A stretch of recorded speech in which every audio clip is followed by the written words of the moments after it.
जय हिंद साथियों, exam pass के यूट्यूब चैनल में आपका स्वागत है। आशा करता हूँ आप सभी अच्छे होंगे।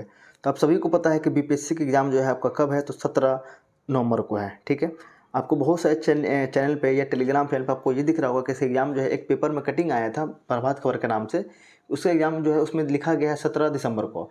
तो आप किसी भी भ्रांति में ना जाए, मैं ये बार बार कह रहा हूँ, किसी भी भ्रांति में आप ना जाए। आपका एग्ज़ाम डिले है नहीं है, आप उसका टेंशन छोड़ दें, आप अपना पढ़ाई पे ध्यान दें। इसी कारण से मैं अपना बता देता हूँ कि एग्ज़ाम कब होना है ये नहीं, किसी को नहीं मालूम। डेट जो है आयोग ने बताया है 17 नवंबर, तो आप उसी डेट को मान के चलेंगे।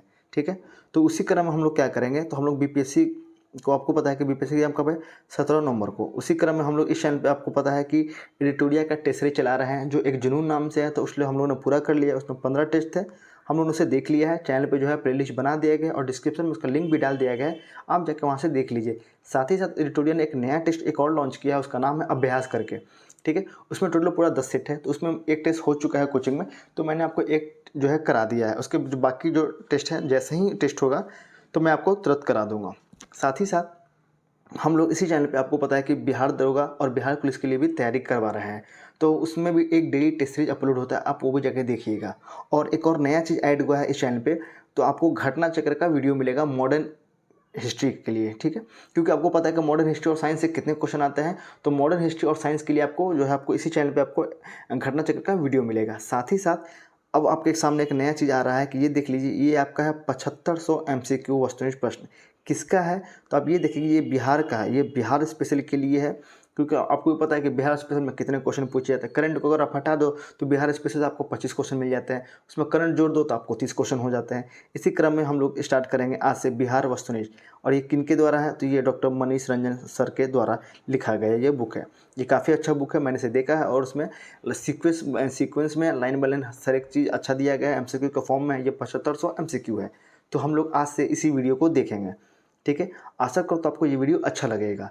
ठीक है, चलिए शुरू करते हैं। इसमें पहले देख लीजिए, ये आपका पूरा प्रेफरेंस देख लीजिए। 7500 MCQ और बिहार वस्तुनिष्ठ के नाम से आता है। और ये किनके द्वारा है, तो डॉक्टर मनीष रंजन IAS है, ये इनके द्वारा ये बुक आता है।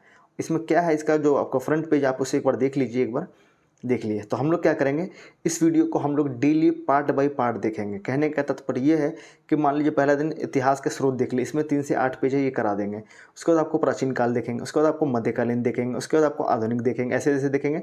उसके बाद आपके जो इंपॉर्टेंट है, जैसे 18 सदन के विद्रोह एवं स्वतंत्रता आंदोलन देखेंगे। उसके बाद पृथक बिहार का आंदोलन देखेंगे, लोक संस्कृति मिले। इसी तरीके से हम लोग इसके सारे सीक्वेंस को करने की कोशिश करेंगे और जो जो इम्पोर्टेंट होगा उसे करेंगे। ठीक है, तो इसी क्रम में आज आपका क्या है, तो आपका है आज इतिहास के स्रोत, यानी कि पेज नंबर 3 से लेकर 8 तक। तो आज उसी में हम लोग आज देखेंगे। इसमें बहुत सारा चीज़ दिया गया है, आप हिस्ट्री पॉलिटी ज्योग्राफी सारे इसमें दिए गए हैं। इसमें आपको टेंशन नहीं लेना है, हम लोग सारे चीज़ को देखेंगे। एग्जाम आते थे पहले से हम लोग इसे देख डालेंगे। चलिए, तो इसमें आपका क्या है, आज है आपका इतिहास के स्रोत। यहाँ से आपका चालू होता है क्वेश्चन। चलिए शुरू करते हैं। पहला क्वेश्चन आपका यहाँ देख लीजिए, चैप्टर 1 है आपका इतिहास के स्रोत। और आपका पहला क्वेश्चन आ आपका, बिहार के किस स्थल से पूर्व ऐतिहासिक युग के पुरातात्विक स्रोत प्राप्त हुए हैं। इसका आंसर हो जाएगा ए, यानी कि कहाँ से प्राप्त हुए हैं, तो पटना से। दूसरा क्वेश्चन है, निम्न में से किस स्थल से पूर्व ऐतिहासिक युग के पुरातात्विक स्रोत प्राप्त नहीं हुए हैं। यहाँ पे वर्ड ध्यान देंगे, नहीं हुए हैं। दूसरा का आंसर हो जाएगा डी, यानी कि ए, बी और तीनों से किसी से प्राप्त नहीं हुए। कहाँ से हुए थे, तो पटना से। क्वेश्चन नंबर 3 है, पूर्व ऐतिहासिक स्थल चिरांद वर्तमान के किस जिले में स्थित है। चिरांद के बारे में पूछा जा रहा है, आंसर हो जाएगा सारण, यानी कि छपरा के बारे में पूछा जा रहा है। 4 है, पूर्व ऐतिहासिक स्थल चेचर वर्तमान के किस जिले में स्थित है। 4 का आंसर हो जाएगा सी, यानी कि वैशाली। चेचर कहाँ पे है आपका, वैशाली में। आगे क्वेश्चन नंबर 5, निम्न में से किस पूर्व ऐतिहासिक स्थल से नवपाषाण कालीन अस्थियां उपकरण प्राप्त हुए हैं। 5, इसका आंसर हो जाएगा ए, यानी कि चिरांद से। क्वेश्चन नंबर 6 है, निम्न में से बिहार के किस पूर्व ऐतिहासिक स्थल से ताम्रप्रस्तर युगीन उपकरण एवं मृद भांड प्राप्त हुए हैं। 16 का आंसर हो जाएगा डी, यानी कि ए, बी और सी, यानी कि चेचर, सोनपुर और मनेर से। 7 है, निम्न में से कौन बिहार के पुरातात्विक स्रोत हैं। 7, तो इसका आंसर हो जाएगा डी, यानी कि ताम्रपत्र लेख, भग्नावशेष और सिक्के तीनों हैं। आगे क्वेश्चन नंबर 8 देख लेते हैं हम लोग। क्वेश्चन नंबर 8 है यहाँ पे, क्वेश्चन नंबर 8 है, लौरिया अरेराज लौरिया नंदनगन का अभिलेख किस शासक से संबंधित है। 8, इसका आंसर हो जाएगा बी, यानी कि किससे है, तो अशोक से। क्वेश्चन नंबर 9 है, निम्न में से किस स्थल से स्तंभ लेख प्राप्त हुए हैं। 9, इसका आंसर हो जाएगा ए, यानी कि रामपुरवा से। क्वेश्चन नंबर 10 है अशोक कालीन डैश सासाराम की चंदन पीर पहाड़ी से प्राप्त हुए हैं। क्वेश्चन नंबर 10 का आंसर हो जाएगा ए यानी कि लघु शिलालेख। आगे है क्वेश्चन नंबर 11 निम्न में से किस शासक के गुफा लेख बराबर एवं नागार्जुन पहाड़ी से प्राप्त हुए हैं। 11 का आंसर हो जाएगा सी यानी कि दशरथ। क्वेश्चन नंबर 12 है बिहार में पाए गए मौर्य अभिलेख की भाषा डैश थी 12। इसका आंसर हो जाएगा सी यानी कि प्राकृत। 13 है आपका बिहार में पाए गए मौर्य अभिलेखों की लिपि क्या थी 13। इसका आंसर हो जाएगा ए यानी कि ब्राह्मी लिपि थी। 14 है बिहार में किस स्थान से यक्ष प्रतिमा प्राप्त हुए हैं। इसका आंसर हो जाएगा बी यानी कि कहाँ से, पटना से। आगे चलते हैं क्वेश्चन 15 की ओर। यहाँ पे है बिहार के डैश जिले के बसाड़ से महादेवी प्रभुदया के 2 अभिलेख प्राप्त हुए हैं। तो 15 के लिए जाएंगे तो इसका आंसर हो जाएगा डी यानी कि वैशाली। कहाँ से, वैशाली से। क्वेश्चन नंबर 16 है निम्न में से किस स्थल से प्राप्त मुहर ध्रुवस्वानी से संबंधित है 16। इसका आंसर हो जाएगा डी यानी कि बसाड़ से। 17 ध्रुववासिनी किस शासक की पत्नी मानी जाती है 17। इसका आंसर हो जाएगा सी यानी कि चंद्रगुप्त द्वितीय। 18 नंबर है बिहार से गुप्तकालीन अभिलेख किस भाषा से प्राप्त हुए हैं। किस भाषा में प्राप्त हुए हैं आपको ये बताना है। आंसर हो जाएगा ए यानी कि संस्कृत भाषा से। 19 है बोध गया से प्राप्त अभिलेखों में कहाँ के भिक्षु का वर्णन है 19। इसका आंसर हो जाएगा डी यानी कि श्रीलंका। क्वेश्चन नंबर 20 है श्रीलंका के किस भिक्षु का वर्णन बोध गया अभिलेख से है 20 के बारे में जाएंगे। आंसर हो जाएगा बी यानी कि महात्मा द्वितीय। क्वेश्चन नंबर 21 है निम्न में से किस स्थल से प्राप्त गुप्तकालीन मुहर से गुप्त वंशावली का वर्णन प्राप्त होता है 21। इसका आंसर हो जाएगा सी यानी कि नालंदा। आगे है क्वेश्चन नंबर 22 निम्न में से किस स्थान से गुप्तकालीन पाषाण अभिलेख मिले हैं 22। इसका आंसर हो जाएगा सी यानी कि नवादा से। 23 है उत्तर गुप्तकालीन वंश का संस्थापक किसे माना जाता है 23 के लिए जाएंगे। आंसर हो जाएगा बी यानी कि कुषाण गुप्त को, कृष्णगुप्त को। यहाँ पे है कृष्णगुप्त को। आगे चलते हैं 24 निम्न में से किस शासक के अभिलेख में उत्तर गुप्तकालीन वंश के संस्थापक से लेकर आदित्य सेन तक के इतिहास की जानकारी मिलती है। क्वेश्चन नंबर 24 इसका आंसर हो जाएगा आपका यहाँ पे सी यानी कि सी हो जाएगा यानी कि आदित्य सेन। आगे है क्वेश्चन नंबर 25 निम्न में से किस जिले के बौसी नामक स्थान से स्थित मंदार पहाड़ी के आदित्य सेन का अभिलेख प्राप्त हुआ है 25। इसका आंसर हो जाएगा डी यानी कि बांका जिला। आगे है निम्न में से किसके अभिलेख में तालाब खुदवाने और विष्णु की प्रतिमा स्थापित कराने का उल्लेख मिलता है 26। तो इसका आंसर हो जाएगा बी यानी कि आदित्य सेन। 27 है आरा के पास देव वर्णुनार्क से डैश का एक पाषाण अभिलेख मिला है 27। तो इसका आंसर हो जाएगा डी यानी कि जीव गुप्त द्वितीय। 28 है, एक मिनट, 27 ठीक है, 27 का डी सही है। 28 देखते हैं पूर्व मध्यकाल में डैश शासकों के अभिलेख दक्षिण एवं मध्य बिहार के कई स्थानों से प्राप्त हुए हैं जो संस्कृत भाषा में हैं। 28 के लिए जाएंगे। आंसर हो जाएगा सी यानी कि पाल। क्वेश्चन नंबर 29 है निम्न में से किस पाल शासक के अभिलेख के केशव नामक व्यक्ति का उल्लेख है 29 के लिए जाएंगे। आंसर हो जाएगा बी यानी कि धर्मपाल। क्वेश्चन नंबर 30 है पाल शासक धर्मपाल का अभिलेख कहाँ से प्राप्त हुआ है। आंसर हो जाएगा आपके लिए डी यानी कि बोध गया। 31 देखेंगे डैश के नालंदा ताम्रपत्र अभिलेख से स्पष्ट होता है कि उसने गया में एक गांव दान दिया था। 31 आंसर हो जाएगा सी यानी कि धर्मपाल। किसने है, धर्मपाल। आगे है 32 निम्न में से किसके अभिलेख नालंदा से धोसरवा में वीरदेव को नालंदा विश्वविद्यालय का अध्यक्ष नियुक्त करने की चर्चा की गई है। 32 के लिए जाएंगे। आंसर हो जाएगा सी यानी कि देवपाल। आगे चलते हैं 33 की ओर। निम्न में से किसके लेख यानी कि नालंदा पाषाण से पता चलता है कि नालंदा महाविहार को जला दिया गया था। 33 इसका आंसर हो जाएगा ए यानी कि महिपाल। 34 है बिहार के किस स्थान से प्रतिहार राजा भोज के सिक्के मिले हैं। 34 आंसर हो जाएगा सी यानी कि नालंदा। जब आप इस सेट को देखेंगे, आप इसको एक बार वीडियो को देखेंगे तो आपको इसमें जो कंटेंट दिया गया है काफ़ी अच्छा है। इस बुक को मैंने देखा, ये काफ़ी अच्छा बुक है। अब जब स्क्रीन पे इस क्वेश्चन को देखेंगे तो इसमें आपको लगेगा ना ये काफ़ी अच्छा क्वेश्चन इसमें दिया गया है। ठीक है, चलिए आगे है क्वेश्चन नंबर 35। क्वेश्चन नंबर 35 है किस शासक का संबंध मुंगेर ताम्रपात्र अभिलेख से है। 35 के लिए जाएंगे। आंसर हो जाएगा बी यानी कि देवपाल। 36 निम्न में से किस शासक ने राजगीर की किलेबंद दीवार का निर्माण करवाया था। 36 का आंसर हो जाएगा डी यानी कि अजात शत्रु ने। 37 है राजगीर की किलाबंदी दीवार एवं बराबर की गुफाओं का अध्ययन किसके द्वारा किया गया था। आंसर हो जाएगा डी यानी कि बी और सी यानी कि हैमिल्टन और बुकानन के द्वारा। 59 सॉरी एक मिनट 38 है यहाँ पे, यहाँ देखेंगे गलती से लिखा गया है 38 देखेंगे तो शशांक के स्वर्ण सिक्के कहाँ से मिले हैं। तो 38 का आंसर हो जाएगा डी यानी कि बी और सी से यानी कि नालंदा और आपका गया से, दोनों से।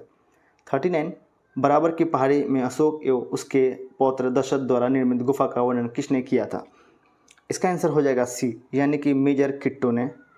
आगे 40 निम्न में से किसने कुर्कीकार कुम्हार पाटलिपुत्रा के टीले का उत्खनन करवाया था। 40 के लिए जाएंगे, आंसर हो जाएगा ए यानी कि किसने, मेजर किट्टो ने। 41 किसे भारतीय पुरातत्व विज्ञान का जनक कहा जाता है। आंसर हो जाएगा सी यानी कि कनिंघम को। किसे कहते हैं, कनिंघम को। अब चलते हैं 42 की ओर। आपका 42 है बिहार के पुरातात्विक स्थलों की पहचान कब हुई थी। 42 आंसर हो जाएगा डी यानी कि 1861 में किसके द्वारा बिहार के पुरातात्विक स्थलों की पहचान की गई थी। किसके द्वारा किया गया था, डेटिंग के ऊपर हम लोग ने देख लिया है, अब किसके द्वारा है, आंसर हो जाएगा कनिंघम के द्वारा। आगे चलते हैं 44 किसने बोध गया में स्थित बोधि मंदिर के बारे में बताया था। 44 आंसर हो जाएगा डी यानी कि कनिंघम ने। आप देखेंगे 45 किसने राजगीर से 11 किलोमीटर की दूरी पर स्थित बड़गांव की खोज की जहां प्राचीन नालंदा विश्वविद्यालय स्थित है। 45 आंसर हो जाएगा ए यानी कि कनिंघम ने।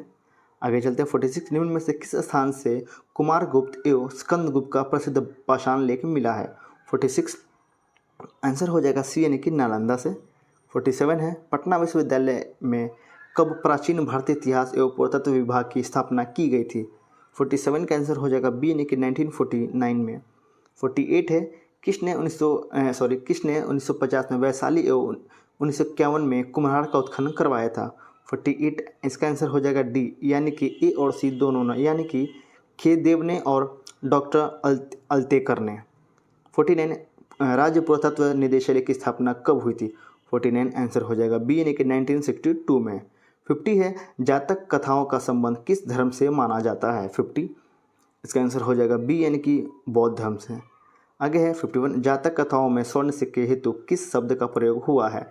51 इसका आंसर हो जाएगा सी यानी कि निष्क, क्या कहते हैं, निष्क। अब चलेंगे 52 की ओर। बिहार के किस क्षेत्र से प्राचीन स्वर्ण सिक्के प्राप्त हुए हैं। 52 आंसर हो जाएगा डी यानी कि कहीं से नहीं प्राप्त हुए हैं। आगे है 53 आरंभिक सिक्कों को डैश कहा गया है। 53 के लिए जाएंगे, आंसर हो जाएगा आहत। 54 है बृहदारण्य उपनिषद के अनुसार विदेह के राजा डैश ने निष्क यानी कि स्वर्ण शतमान सिक्के दान में दिए थे। 54 आंसर हो जाएगा ए यानी कि जनक। 55 बिहार से प्राप्त प्राचीन सिक्के मूलतः आहत सिक्के ही हैं जिन्हें अनेक नामों से जाना जाता है। 55 के लिए जाएंगे, आंसर हो जाएगा डी। 55 आंसर हो जाएगा डी यानी कि पर्ण, धारण और कारशरण। 56 से बिहार के किस स्थान से रजत आहत सिक्के मिले हैं। 56 आंसर हो जाएगा डी यानी कि लोहानीपुर, फतुआ और मोतीहारी। 57 है आपके लिए गुप्तकालीन बिहार में किस धातु के सिक्के प्रचलित थे। 57 आंसर हो जाएगा डी यानी कि सोना, चांदी और तांबा। साहित्यिक स्रोत में अब है इसका पार्ट नंबर 2 यानी कि साहित्यिक स्रोत में इसका अगला है, क्या है देख लीजिए। निम्न में से कौन बिहार का साहित्यिक स्रोत है। आंसर हो जाएगा डी, कौन है, तो ऋग्वेद, अथर्ववेद और शतपथ ब्राह्मण। दूसरा है बिहार शब्द का प्रथम उल्लेख किस ग्रंथ में हुआ है। काफ़ी अच्छा क्वेश्चन है, बिहार शब्द का प्रथम उल्लेख किस ग्रंथ में हुआ है। आंसर हो जाएगा बी यानी कि किस में, अथर्ववेद में। किस में हुआ है, अथर्ववेद में। क्वेश्चन नंबर 3 देख लीजिए। क्वेश्चन नंबर 3 है आपका, एक मिनट, क्वेश्चन नंबर 3 है मगध का सर्वप्रथम उल्लेख किस ग्रंथ में मिलता है। मगध के बारे में पूछा गया है, इसका आंसर हो जाएगा आपका अथर्ववेद में, यहाँ पे अथर्ववेद में। आगे है 4 निम्न में से किस साहित्य से बिहार के इतिहास की जानकारी प्राप्त होती है। 4 के लिए जाएंगे, आंसर हो जाएगा डी यानी कि अगुंतर निकाय, भगवती सूत्र और दीर्घ निकाय। ये काफ़ी अच्छा क्वेश्चन, आप इसे ध्यान में देंगे, आप स्टार मार लेंगे, आप इसे दोबारा देख लेंगे, मैं दोबारा ही बता देता हूँ। निम्न में से किस साहित्य से बिहार के इतिहास की जानकारी प्राप्त होती है। आंसर हो जाएगा अगुंतर निकाय, भगवती सूत्र और दीर्घ निकाय। इस क्वेश्चन को अच्छे से देख लीजिएगा। 5 है अगुंतर निकाय एवं दीर्घ निकाय का संबंध किस धर्म से है।